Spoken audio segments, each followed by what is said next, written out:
So no, I really enjoyed the film. Oh, thank It was fantastic. you. Thank you. Yeah, really great. You've got a reputation. Your main reputation seems to be the twists in your film, obviously. I mean, are you comfortable with that reputation? Oh, it's not accurate, but I'm getting more comfortable with it.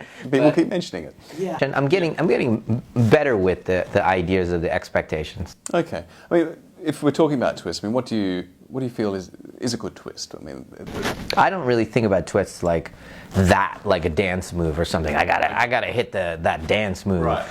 It's really about the characters, and if plot comes out of characters, it tends to work much better and much more organically. Like you're thinking about a character, two people walking through a forest, let's just say, and then you start thinking, who are these two people and where are they going?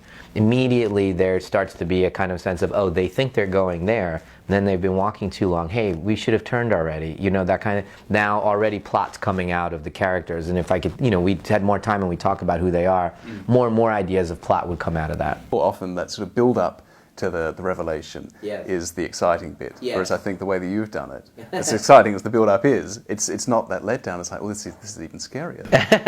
Yeah, there's some really interesting techniques in The Visit that I didn't have a chance to do before, and one of them, for example, is no score. There's no score in the movie, which is always it's a crutch, but it's a beautiful crutch, and it's so powerful. Music is so powerful. It's almost 50% of the storytelling, and if you take that out, then you have to. The audience doesn't know whether the scene is funny or scary or suspenseful, and they have to do more work. They have to, and that's what makes it more tiring for the audience when they watch a movie without music. So you have to be very tight in your storytelling, but it gives you the great advantage of.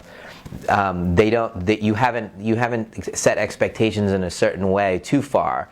They're still working it out in their head. I haven't defined anything yet. You don't know what you're watching yet. Excellent. And how did you end up with two Australians in the lead of this film? Well, on one side, I would say the leads being both Australian is a complete coincidence, but it's not when you think about it, because the premise was I needed to find actors that you weren't familiar with around the world, that were a little bit new to everybody, because the movie was kind of a movie about making a movie, and you didn't know who they were. And the Australian pool isn't as tapped as Los Angeles or even London, and so for me, I find the Australian actors group is very, very strong. And I've used a lot of Australians in my movies. Obviously, Toni Collette and Mel Gibson, but. So that makes sense that there would have been a great opportunity here in Australia, but it is an incredible coincidence that of all the kids, the thousands and thousands of kids around the world that auditioned, I picked two kids from Australia to play Americans. Excellent. No, thank you very much. I really Thank enjoyed you. talking to you. Thank you.